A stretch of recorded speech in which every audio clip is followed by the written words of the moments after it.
pero el que obra la verdad va a la luz para que quede de manifiesto que sus obras están hechas según Dios. Palabra del Señor. Gloria a ti, Señor Jesús. Pues bien, este texto, el versículo 16 de este capítulo 3, lo subrayo, pero también el versículo 19 van a ser los dos en los que nos vamos a focalizar. Primero, la historia de un amor tan grande, del amor verdadero. Y el versículo 19, vinculado a ese elemento de luz que debe hacernos ver las cosas de forma distinta. Pasa la siguiente diapositiva, David, por favor. Viene en la siguiente diapositiva una fotografía de una persona de origen irlandés, Archibald. Búscalo como Archibaldo si gustas para que no se te olvide. Archibald MacLeish, poeta. Él menciona que este texto de Juan 3:16 nunca debería olvidarse de la mente del bautizado. Dice, porque todos, absolutamente todos los que somos hijos de la iglesia, contemplamos a Cristo crucificado. Y dice Archibald MacLeish, dice, las imágenes son más contundentes que las palabras. Las imágenes entran más al corazón que la misma palabra. Recuerden que lo que yo oigo se me puede olvidar. Ojalá que la palabra que Dios me da nunca se me olvide. Pero si lo que yo oigo se me olvida, lo que yo veo nunca se me debe de olvidar. Por eso quizá esta expresión de Archibald MacLeish diciendo que la imagen tiene más impacto que las palabras. Y entonces Archibald MacLeish dice, tú que entras a tu templo y ves a Cristo crucificado, ahí, aunque de forma invisible, se encuentra este texto de Juan 3:16. Tanto amó Dios al mundo que nos dio a su Hijo único. Dice, aunque no haya ni una sola palabra, ni una sola letra, la imagen tiene más impacto que la palabra. Esta imagen del Cristo de Velázquez, hermosa, del Museo del Prado, junto con todas las imágenes devocionales que hay en nuestros templos, aunque no esté escrito con pulsocaracteres o con letras, este texto de Juan 3:16, ahí está el mensaje más contundente. Tanto amó Dios al mundo que nos dio a su Hijo unigénito. Y habría muchas cosas. Solo me dirijo en mi mirada a algunos elementos. Dice a su Hijo unigénito. Dios no tenía dos hijos o no tiene dos hijos. Claro, hoy tiene muchos hijos por adopción, pero este padre tenía el unigénito, el Hijo único, el Hijo de su amor y aquel que le ama perfectamente. Digámoslo en lenguaje de familia que tú puedes entender, aunque pueda parecerte grotesco. Dios no tiene un hijo de sobra, tiene uno. Y ese uno, ese Hijo único es el que nos entrega porque nos ama. Tanto amó Dios al mundo que nos dio a su Hijo unigénito. Lo subraya el texto del Evangelio. O único como tú te puedas encontrar en el texto litúrgico. El texto que les estoy compartiendo es el texto de la Biblia de Jerusalén, que ubican que es la que yo he estado siguiendo en torno a la reflexión. Pero aquí quisiera ubicar que de pronto nosotros en la cultura occidental, me refiero a todos los que hemos recibido, digamos, la influencia europea con la bendición de la vida cristiana, pero también con algunos elementos que a veces debilitan la fuerza del mensaje auténticamente cristiano. No olvides, tanto amó Dios al mundo. Está hablando del Padre, del Abba, que nos dio a su Hijo único, nos dio a su Huyó Sotera, al Hijo Salvador, para que nos redimiera. Y aquí te decía, la cultura occidental, donde estamos tú y yo, le hemos cometido una gran injusticia a aquel de donde brota el regalo más grande, el regalo de su Hijo. En días pasados te decía que no tengas, digamos, alguna incertidumbre si tu oración es escuchada. Te decía, el que te dio la joya te puede dar el moñito y la envoltura. O sea, aquel que te dio la joya, que es Cristo, el Padre eterno, ¿cómo va a negarte algo que es apenas un papelito de envoltura o una cajita donde va esa joya? Cualquier cosa que le pidas, cualquiera, por más desmesurada que te pueda parecer, como lo que hoy vivimos, es apenas un pedazo de papel donde viene o podría venir la joya, que es el regalo más grande. Por eso enfatizo esto, porque el que nos dio la joya más grande es el Abba, el Padre. Y aquí es donde viene la injusticia que se ha cometido en la historia. La siguiente diapositiva, Jaito, por favor. En esta diapositiva, que ustedes tienen las imágenes porque las he compartido, viene un gran santo, San Anselmo de Canterbury. Él nace en torno a el año 1000 y siguiente, muere el año 1109. O sea, cruzando el siglo XII, en 1109 muere San Anselmo de Canterbury. Este santo, a quien con toda devoción y piedad, digamos, sabemos que está gozando de la gloria, porque es el cuerpo de Cristo glorioso, está en el cielo, pero él escribió esta obra llamada Cur Deus Homo, ¿por qué Dios se hizo hombre? Cur Deus Homo, ¿por qué Dios se hizo hombre? Y él no pudo evadir dos elementos propios de esa cultura que te digo es la occidental. Te digo, él muere el año 1109 y él tiene dos presupuestos históricos que van a influir en este libro, y este libro sigue influyendo en cada persona que dice, vamos a hacer un retiro querigmático, vamos a anunciar el querigma, el grito gozoso, la redención, la salvación, el esquema de la creación, el esquema del pecado, el esquema de la redención, el esquema de la conversión, el esquema de la gracia, o sea, esos 5 o 6 temas, el tema del Espíritu Santo, o sea, esos 6, 7 temas que todos recorremos para predicar el querigma, están muy basados en esta obra llamada Cur Deus Homo, ¿por qué Dios se hizo hombre? Y de forma rápida, digamos, no podemos separar lo que la palabra nos enseña de lo que ha sido el itinerario de esa palabra en la teología de la iglesia. Aunque pueda parecer presuntuoso, déjame que te comparto los dos elementos que influyen en este gran hombre. Obviamente un obispo en Inglaterra, en Canterbury, dos elementos que influyen. El primer elemento es el juridicismo romano y el segundo elemento es la teoría del honor germánica. O sea, un elemento de Roma o de los romanos y otro elemento de Alemania. Obviamente, reitero, es al año 1109 cuando él muere. De parte del juridicismo romano va a influir en él todo el elemento de la pena, la culpa, digamos, lo que es el resarcir el delito, el poder pagar la deuda, etcétera, todo ello.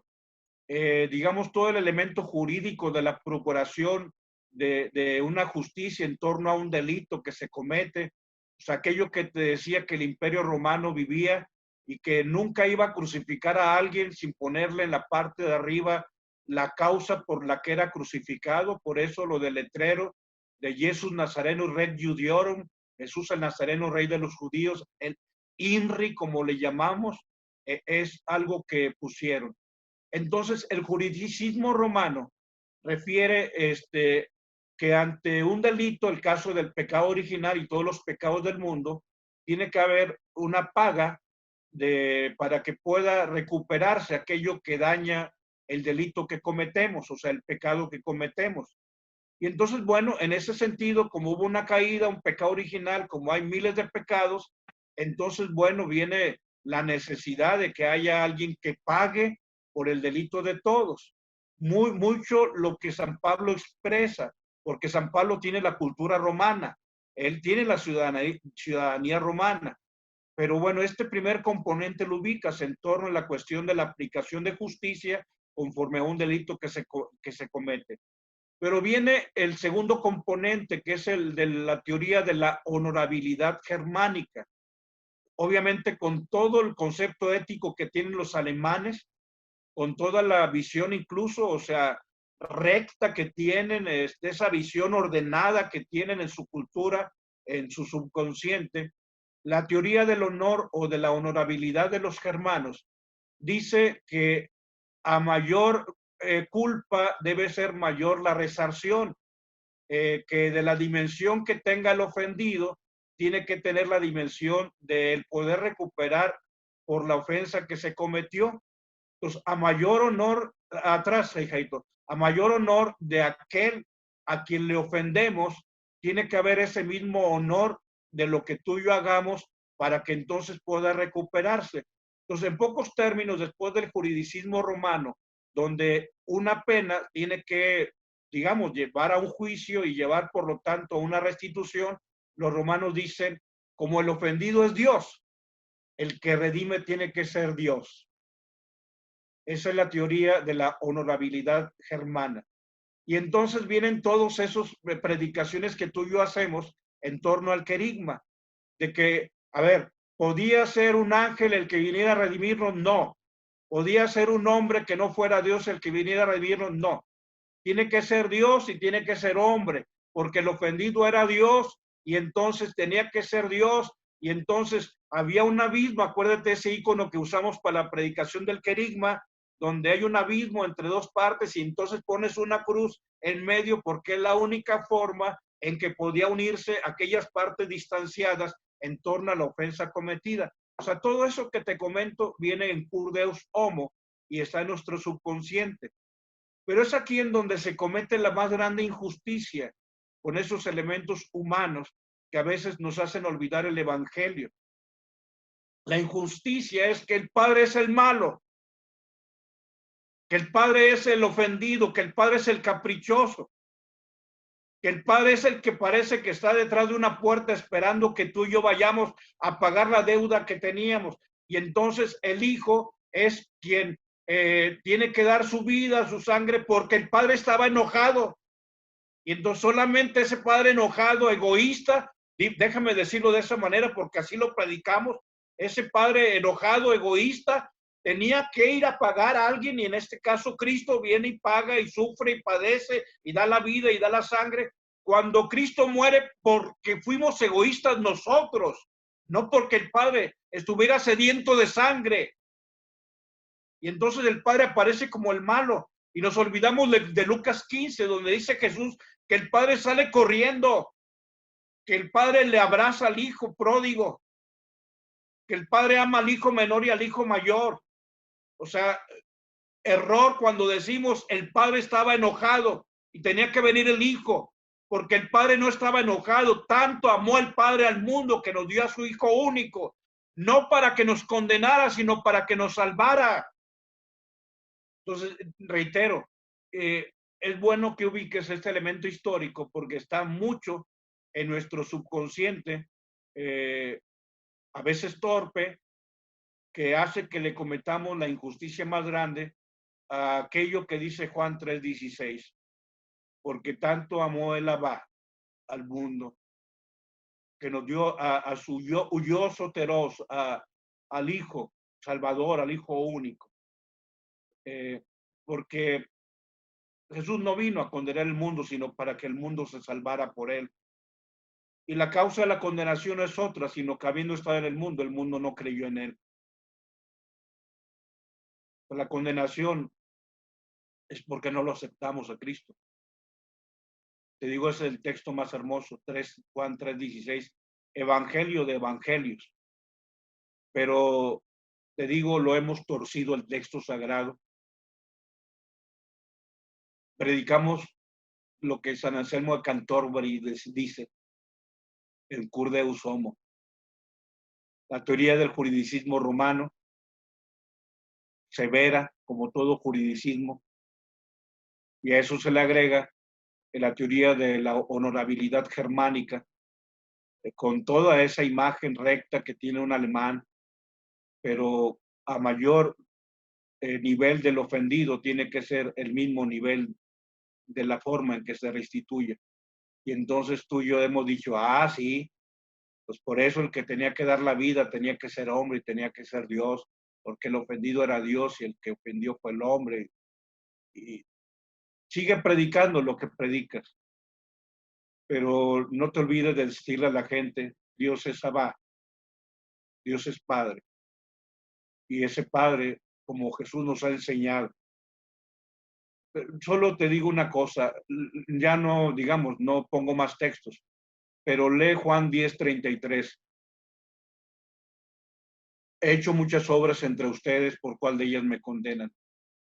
Por ninguna obra, sino porque tú predicas a Alá, porque tú siendo hombre te haces pasar como hijo de Dios. Y así cuando le preguntan, Señor, enséñanos a orar, digan, Abba, Abba, digan, Padre nuestro, que estás en el cielo.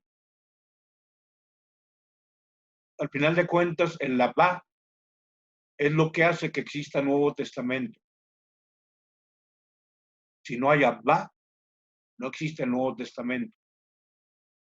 Y si no hay Abba, no hay Viernes Santo. Entonces, dejemos de decir que el Padre tenía sed de sangre.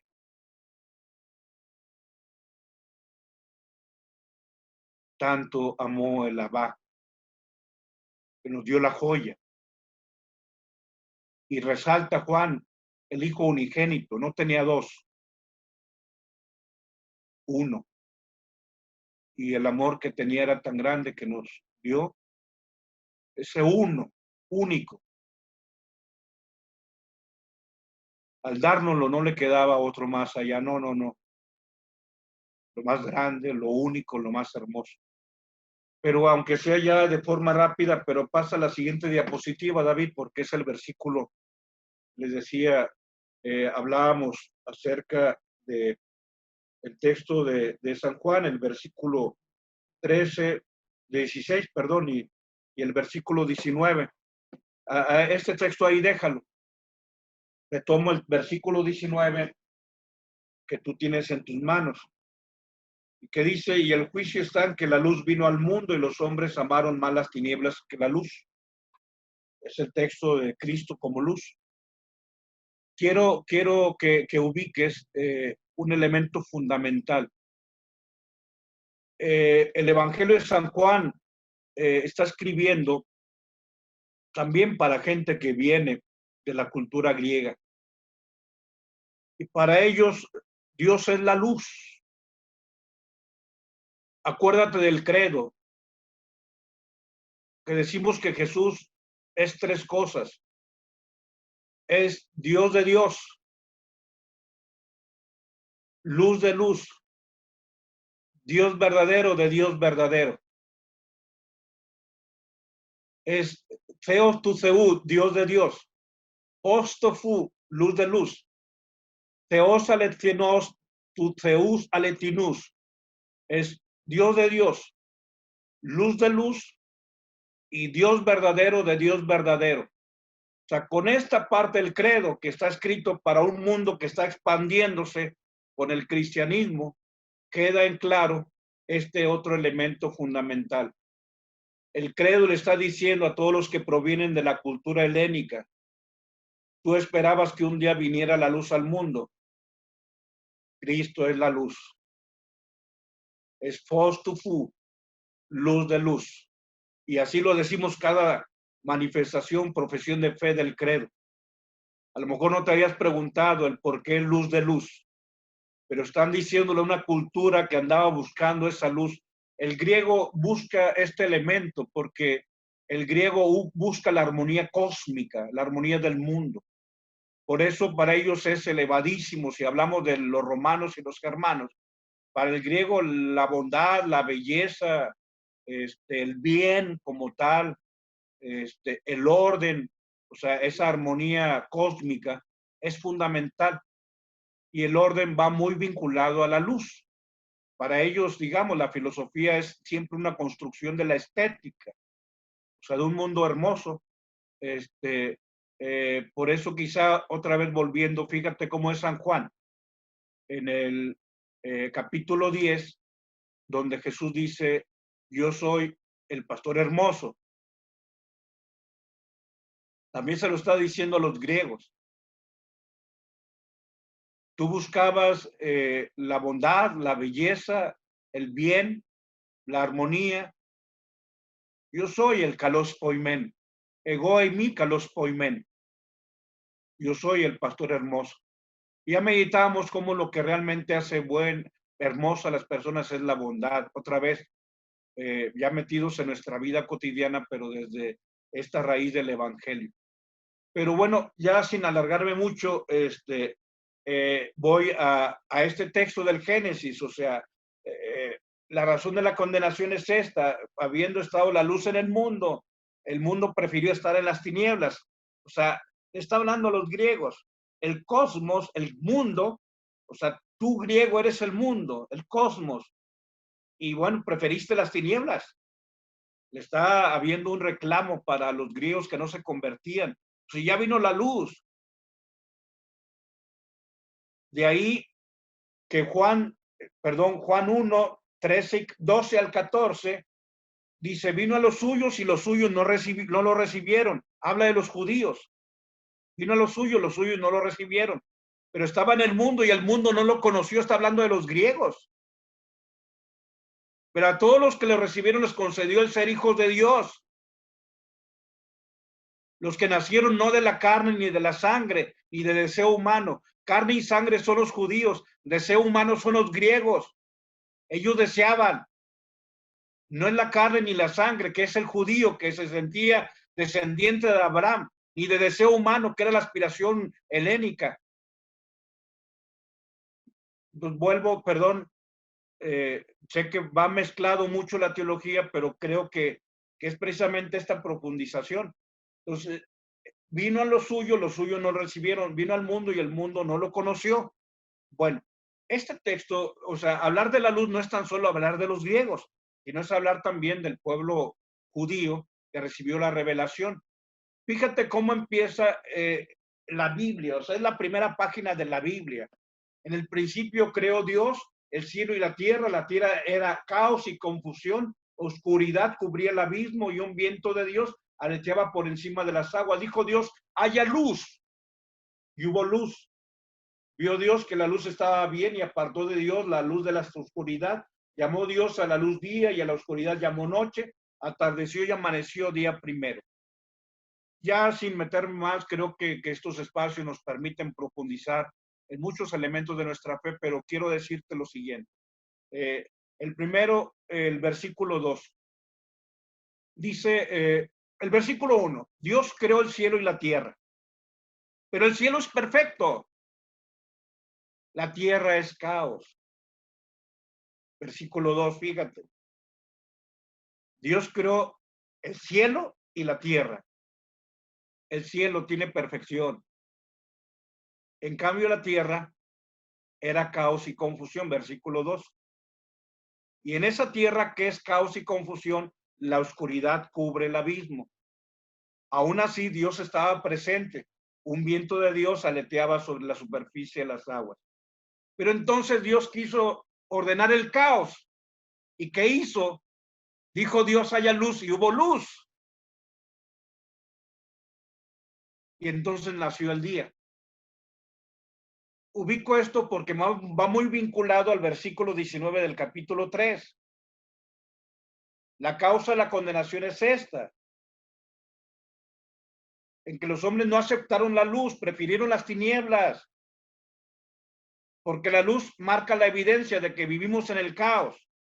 Y ya, digamos, te digo, podríamos seguir hablando muchísimo, porque la palabra de Dios va a todo aquello que humanamente vivimos, pero te lo propongo de una forma muy sencilla. O sea, el estado natural de las cosas, o si quieres, no uso natural, el estado original. El estado original de las cosas es el caos. O sea, el estado original de cualquier cosa es caótico. ¿Qué tenemos que hacer? Iluminar el caos. O sea, tus hijos, tú que tienes hijos, o sea, tus hijos, su estado original es el caos. Tienes que darle luz para que se ordenen, para que aprendan, para que tengan valores, para que tengan principios, para que sean hombres y mujeres de bien. No les digas nada, no les aconsejes, no les corrijas. Y ese caos va a continuar en ese hijo que Dios encomendó. Les digo, desde una comunidad parroquial, o sea, me refiero a la parroquia del Rosario, que es la parroquia donde muchos de los que están aquí están vinculados con un servidor. O sea, el estado original de la parroquia del Rosario es el caos. Hace falta que alguien con la luz, no de él, sino de Dios, venga a iluminar y a ordenar las cosas. El estado original de Coalfon es el caos. Hace falta que alguien venga y se vuelva odioso porque preferimos la oscuridad a la luz. Y te van a perseguir. Y van a decir que eres el párroco más déspota del mundo. Y van a decir que eres el papá más malo del mundo. Y van a decir que tú, Papa Francisco, eres un intransigente. Y van a decir que tú, obispo, eres alguien que no tienes compasión de nadie. Que eres un neurótico, que eres un soberbio. ¿Por qué? Porque quieres ordenar el caos. El estado original de la iglesia es también el caos. No digo, no estoy negando la gracia. Pero bueno, Juan era lámpara que ardía y que brillaba.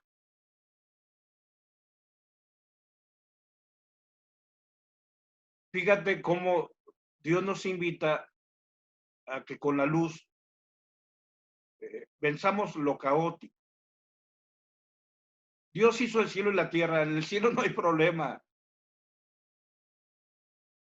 Pero dice el versículo 2, en la tierra está el problema. En la tierra hay caos y confusión. Y Dios, en el versículo 3, inicia la creación. Dijo Dios, haya luz. Y reitero, la luz ha llegado, es el cirio pascual. Y es ese hermoso signo, manifestación, el signo por antonomasia de la Pascua es el cirio, que está 50 días encendido, mas cada que alguien se bautiza, se toma la luz del cirio pascual, porque nos recuerda que Cristo es la luz. Se le dice al papá que bautiza, enciende el cirio, y dice el sacerdote, recibe la luz de Cristo, para que el caos que hay en tu hijo deje de ser caótico. Pero obviamente ese cirio se queda, terminado el bautismo, ahí en la vitrina, recargado. Fíjate cómo, bueno, ya hay, el que viene ahí, ya no les digo nada, se llama Fray Giovanni da Fiesole. Normalmente, como todos, o sea, Jesús de Nazaret, o sea, normalmente el nombre va vinculado o con el papá, cuando dicen Simón hijo de Juan, digamos, hay una referencia, no es el hijo del carpintero, o sea, Jesús el hijo del carpintero. Pues para hablar de qué Jesús, de qué José, de qué Simón, normalmente la referencia es al papá, como todavía hoy, o sea, ¿cuál Rogelio? El hijo de Prisco, así le decían a mi papá. Entonces hay una referencia obviamente al papá o a la mamá y también al lugar de origen. Por ejemplo, Simón de Cirene, Judas el de Iscar, el Iscariote. Y bueno, así también todavía en el siglo XVI, Rafaelo de Bizancio. Hay una referencia, digamos, al lugar de origen. Bueno, este hombre se llama Juan o Fray Giovanni da Fiesole, es de una ciudad llamada Fiesole. Él es el patrono de los artistas, de todos aquellos que tienen talento artístico. Es conocido en el mundo, es un beato, se llama Fray Angélico. Pero bueno, les dejo la inquietud y mañana les platico qué hizo Fray Angélico, porque el tiempo va avanzando. En nombre del Padre, del Hijo y del Espíritu Santo. Amén.